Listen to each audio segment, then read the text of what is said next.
I'm about to share something that could save you or your loved ones from making a devastating mistake. Most people choose their senior community based on one factor. And it's the wrong one. Stay with me because what I'm about to reveal will completely change how you approach this life-changing decision. Here's the truth. The prettiest facility isn't always the best choice. The most expensive option doesn't guarantee happiness. And the place closest to family might actually work against your well-being. I know this sounds counterintuitive, but there's a method to finding the perfect match that most people never learn about. Let me ask you something. When was the last time you bought a car without test driving it? Or moved into a house without walking through it first? Yet thousands of seniors commit to communities after just one quick tour. That's like marrying someone after a first date. It rarely works out well. The senior living industry has changed dramatically in the past decade. We're not talking about nursing homes anymore. Today's options range from active adult communities to continuing care retirement communities. From independent living to memory care facilities. The choices can feel overwhelming. But don't worry. I'm going to break this down into a clear, actionable process. First, let's talk about the biggest mistake people make. They wait until there's a crisis. Mom falls and breaks her hip. Dad's dementia gets worse overnight. Suddenly you're scrambling to find a place within days or weeks. This is when bad decisions happen. When you're under pressure, you miss red flags, you overlook important details. You settle for what's available instead of what's right. The smart approach starts years before you need it. Think of it like retirement planning. You don't wait until your last day of work to start saving. You begin decades in advance. The same principle applies to senior living. Start researching options in your early 70s or even late 60s. Visit communities. Talk to residents. Understand what's out there. This knowledge becomes invaluable when decision time comes.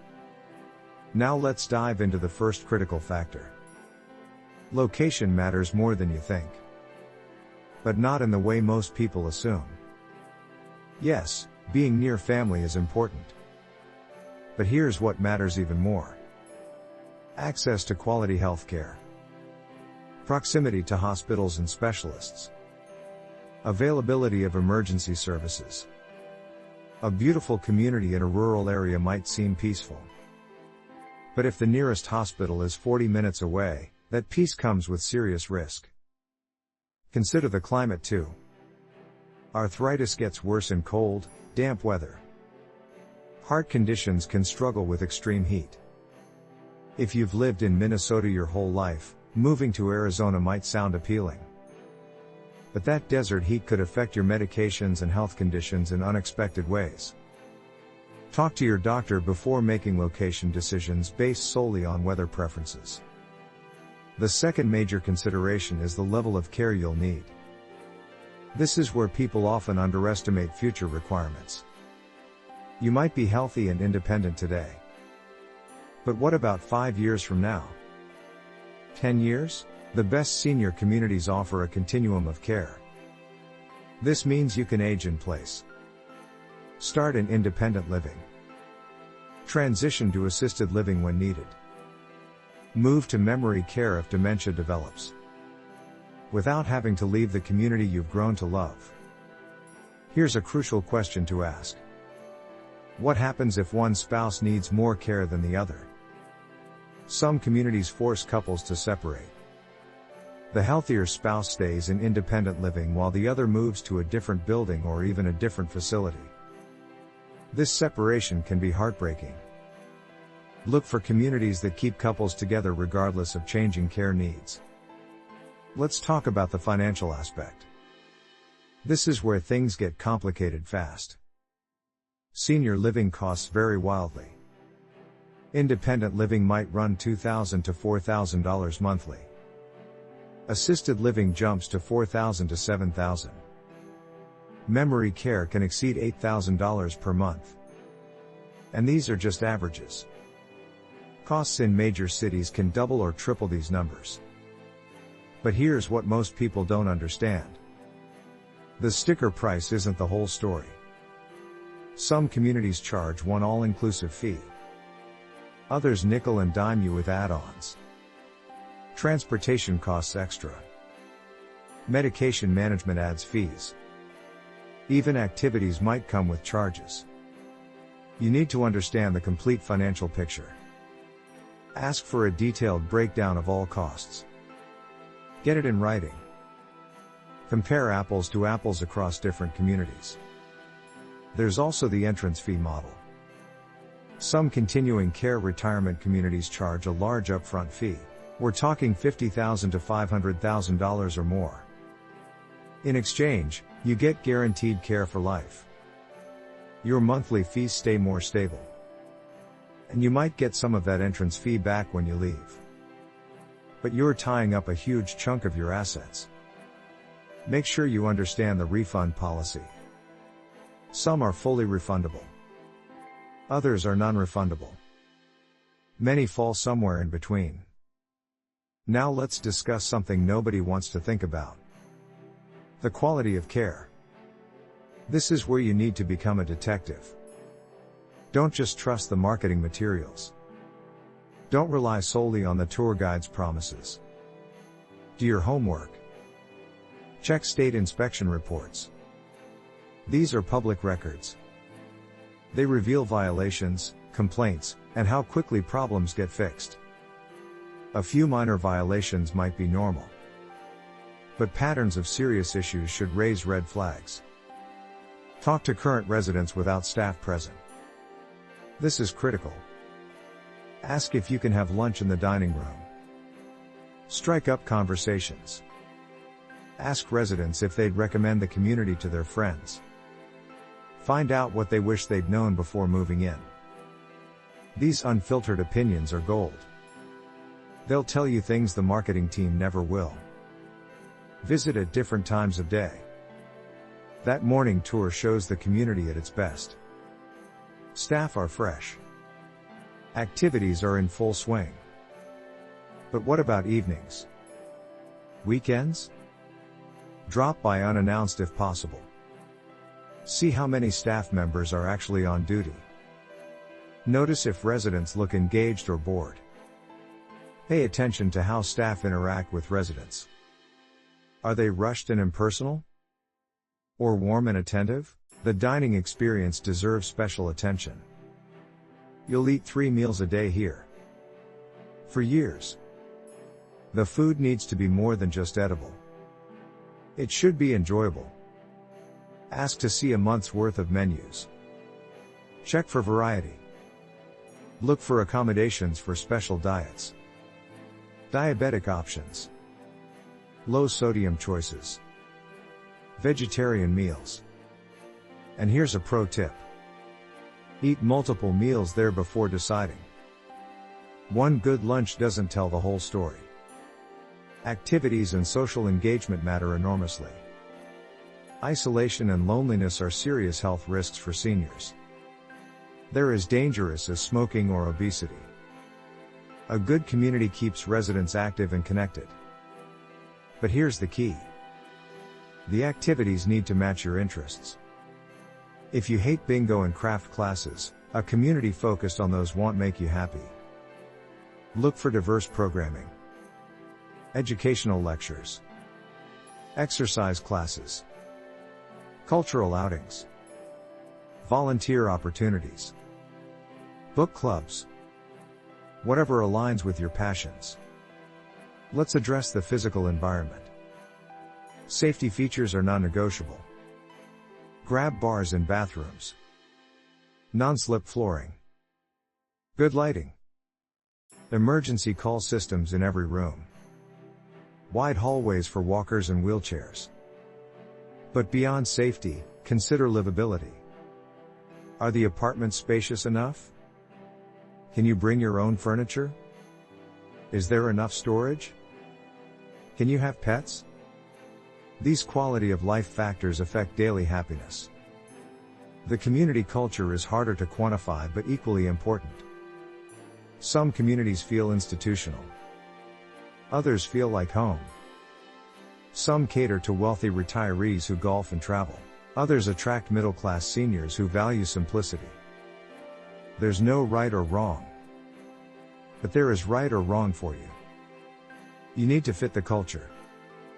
Otherwise you'll feel like an outsider in your own home. Staff turnover rates tell you a lot. High turnover means unhappy employees. Unhappy employees provide worse care. They're less invested in residents. They don't stick around long enough to build relationships. Ask about turnover rates. Ask how long key staff members have been there. A stable, experienced team is a very good sign. Now here's something most people overlook. The contract. Read every word. Better yet, have an elder law attorney review it. These contracts are complex. They contain clauses about fee increases, reasons for discharge, refund policies, dispute resolution. You need to understand what you're signing.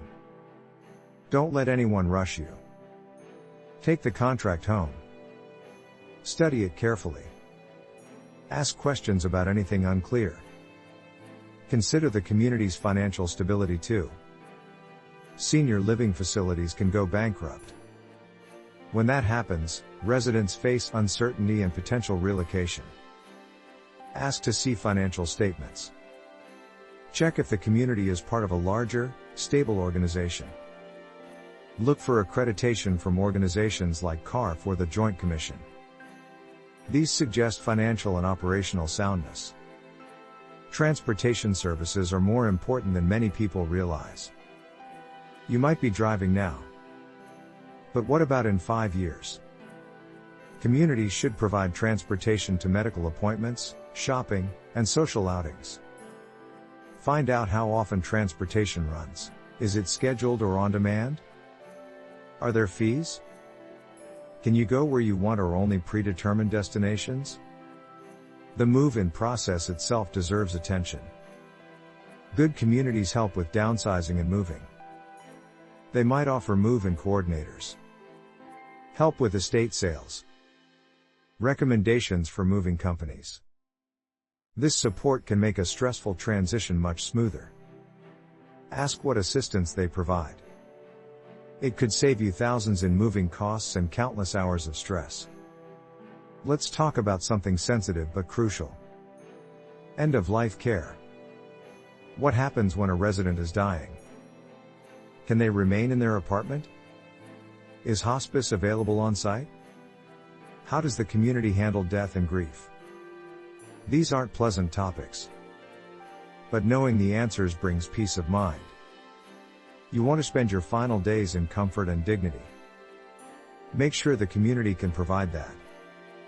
Family involvement policies matter too. Can relatives visit anytime? Are there guest accommodations? Can family members join residents for meals? Participate in activities? Some communities welcome family engagement. Others are more restrictive.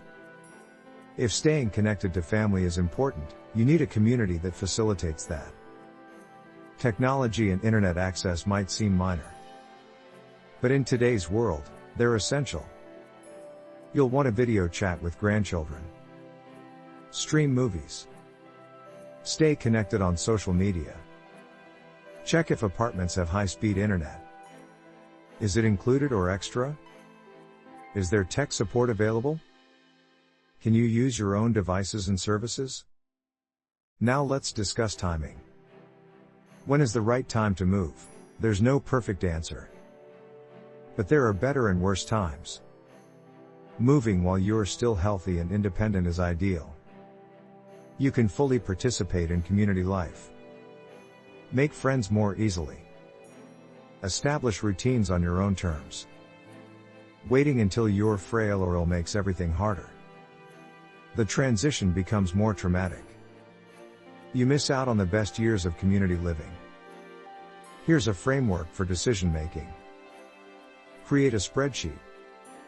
List your top 10 priorities.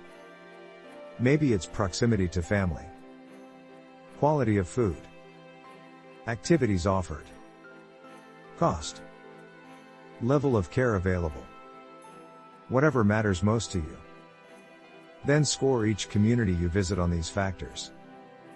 Use a scale of 1 to 10. This removes some of the emotion from the decision. It gives you objective data to compare. But don't ignore your gut feeling.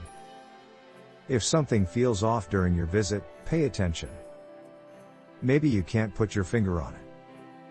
Maybe the community checks all the boxes on paper. But if it doesn't feel right, keep looking. You're going to live here. Possibly for the rest of your life. It needs to feel like home. Not just look good on a checklist. Consider a trial stay if possible. Some communities offer respite care or short-term stays. Spend a week or two living there. Eat the meals. Attend the activities. Sleep in the bed. Use the bathroom. Experience daily life as a resident. This trial run reveals things a tour never could. It's the best way to know if a community truly fits. Don't make this decision alone. Involve family members. Talk to your adult children. Share your priorities and concerns. Listen to their perspectives. They might notice things you miss. They might have questions you haven't thought of. But remember, this is ultimately your decision. You're the one who will live there. Your happiness and comfort come first. If you're helping a parent make this decision, tread carefully. Don't be pushy. Don't make them feel like a burden. Frame it positively. Focus on the benefits. More social interaction. Less home maintenance. Better safety. Access to activities. Let them maintain as much control as possible. This is their life and their choice. Here's my final piece of advice. Start this process early. Visit communities even if you're years away from needing one. Get on waiting lists for top choices. Some desirable communities have waits of several years. By planning ahead, you have more options. Less stress. Better outcomes. You're making one of the most important decisions of your later life. Give it the time and attention it deserves. Your future self will thank you for doing this right.